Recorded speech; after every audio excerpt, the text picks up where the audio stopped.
ایک مفتی صاحب کہہ رہے ہیں انجینئر صاحب کو کہیں کہ آپ علماء کو چھوڑے کافروں کے پیچھے پڑیں.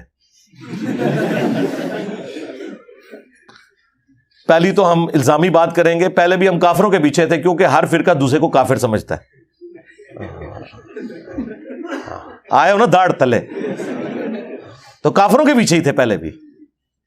حسام الارمین المہند علی المفند کیا لکھا ہوا ہے اس میں؟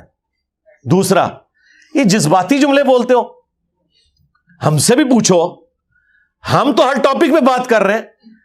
کوئی دنیا کا کرنٹ افیئر, کوئی پولیٹیکل افیئر جو دین سے ریلیٹڈ ہو, کوئی اسلام کے اوپر حملہ ہوتا ہے, سب سے زیادہ علمی طریقے سے ایک نیریٹو کے ساتھ میرے سے کس کی ویڈیو آتی ہے مجھے بتائیں؟ کبھی طارق جمیل صاحب کا کوئی بیان آیا ہے؟ کبھی ثاقب رضا مصطفی کا کوئی بیان آیا ہے؟ جنرل کوئی سٹیٹمنٹ دیتی, میں تو پوری ڈاکٹرن بیان کرتا ہوں. ابھی یہ قرآن کی بے حرمتی ہوئی جو میں نے اس میں پورا ایک نیریٹو دیا ہے. ایتھیسٹ کے والے سے سب سے زیادہ میری ویڈیوز ہیں. جس طرح ایک مرد کی جنت ماں کے قدموں کے نیچے ہے نا, ایک ساس عورت کی جنت اس کی بہو کے قدموں کے نیچے ہے. یہ بھاری جملہ ہے لیکن اس کے اوپر ذرا توجہ کیجیے گا. یہ ساسیں بھی اپنی جنت کما سکتی ہیں اگر ان اپنی بہوؤں کو بیٹیوں کا درجہ دیں, اور بیٹے نے جو جنت کمانی ہے وہ تو آخرت میں ملنی ہے, ساس نے جو جنت کمانی ہے وہ دنیا میں مل جانی ہے. جو ساس سسر وقت سے پہلے ریٹائر ہو کے اپنی بہوؤں کو ڈرائیونگ سیٹ پہ بٹھا دیتے ہیں اور اپنے معاملات ان کے سپرد کر دیتے ہیں, جناب یاشی کی زندگی گزارتے ہیں. انہیں ٹائم پہ استری ہوئے کپڑے بھی ملتے ہیں, کھانا بھی ملتا ہے. ریٹائر ہو جاؤ نا کچن سے بھی, ہر معاملے سے بس چپ کر کے یوٹیوب حافظ اللہ 1000 سال کی بھی زندگی ہو آپ تو گزاری جا سکتی ہے.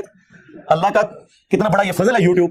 اگر یہ یوٹیوب نہ ہوتی تو یہ بوڑھوں کے جو گلے شکوے ہیں کبھی ختم نہ ہوتے جو پہلے تھے کہ میرے پوتے نہیں مجھے ملتے, میری پوتیاں نہیں ملتی, سلام نہیں کرتے, کیونکہ پورے دن میں ان کے پاس کوئی ایکٹیویٹی نہیں ہوتی تھی نا.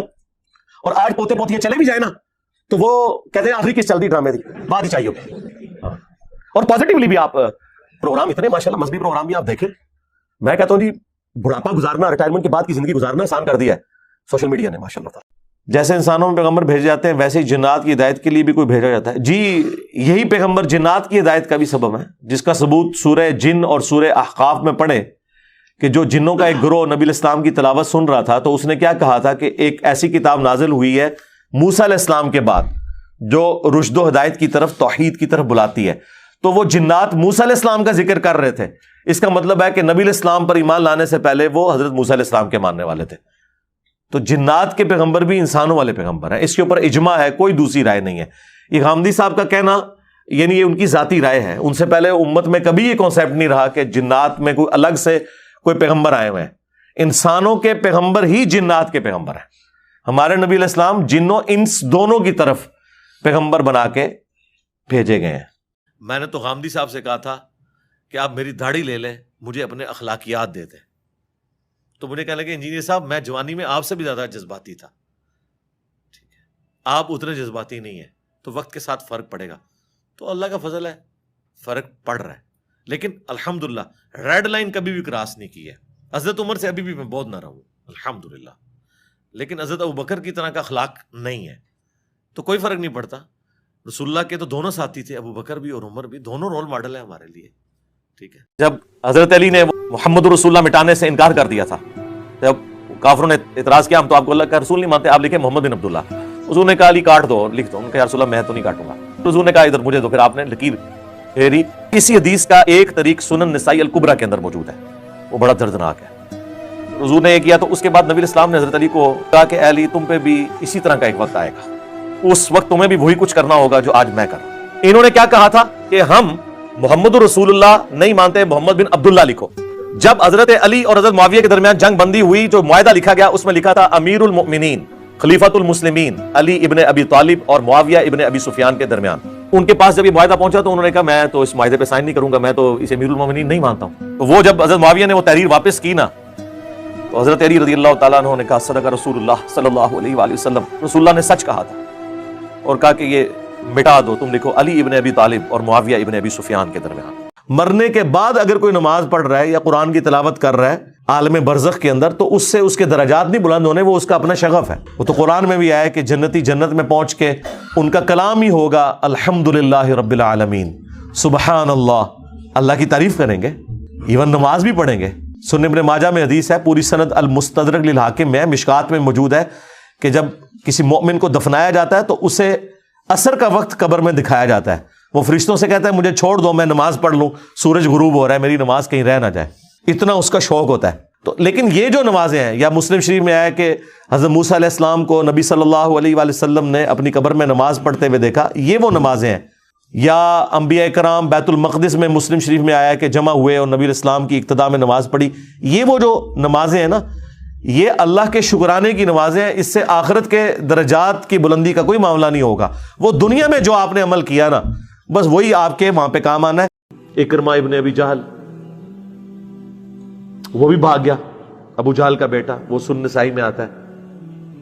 راستے میں سمندر کی موجیں آئیں اور سب لوگ وہاں اللہ کو پکار رہے ہیں. اکرمہ نے کہا کہ خشکی پہ تو تم لات منات عزا کو پکارتے ہو اور یہاں پر صرف اکیلے اللہ کو پکار رہے ہو.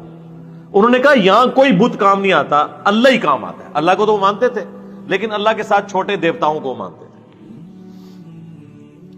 تو اکرمہ کو یہ بات اتنی کلک کی، انہوں نے کہا کہ یا اللہ آج اگر تو مجھے بچا لینا تو میں تجھ سے وعدہ کرتا ہوں تیرے نبی کے ہاتھوں میں ہاتھ دے کے اسلام قبول کر لوں گا.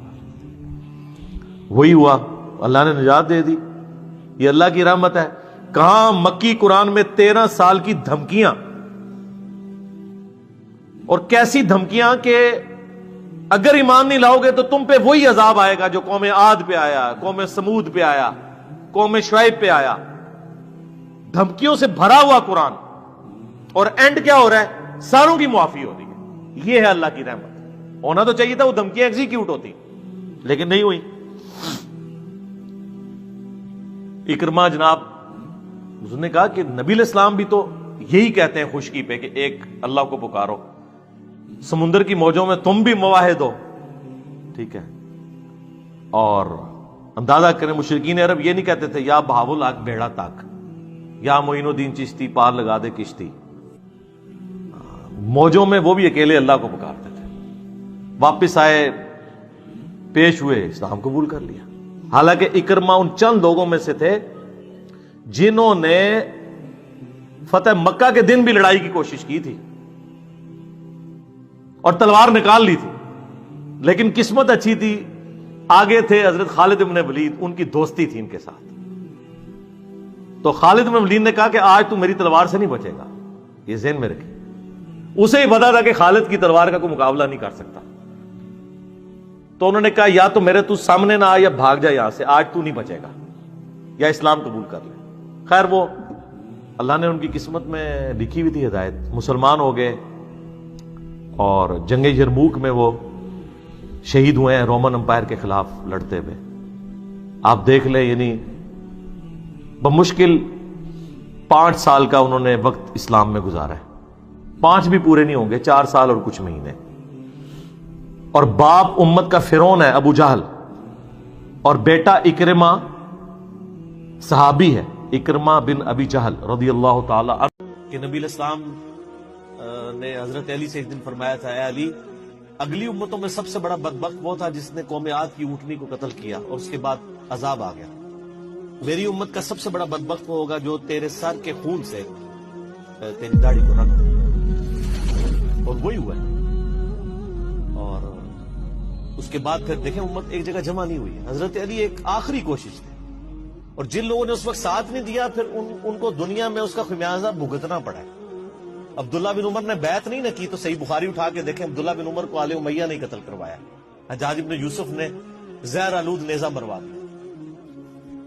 اور حاکم کے اندر مجموع الزوائد کے اندر موجود ہے، حضرت عبداللہ بن عمر آخری عمر میں کہا کرتے تھے کاش میں اس وقت علی کا ساتھ دیتا اور یہ خلافت کا نظام تو بچ جاتا. کیونکہ کئی لوگ بیچ میں نیوٹرل ہو گئے تھے جو پھر ساتھ نہیں دیا، تو اس کی وجہ سے پھر حضرت علی کے چونکہ اب پاس اتنی مین پاور نہیں تھی کہ اس سسٹم کو سنبھال سکتے. ایک ایسا شخص جس نے 8 سال کی عمر میں اسلام قبول کیا، جس نے اسلام کو 0 سے 3 براعظموں میں پھیلتے ہوئے دیکھا، اور اب اس کو بڑھاپے میں یہ دن دیکھنے پڑ رہے ہیں کہ اس کے سامنے اسلام کا شرازہ بکھر رہا ہے، کہ مسلمان مسلمانوں سے لڑ رہے ہیں.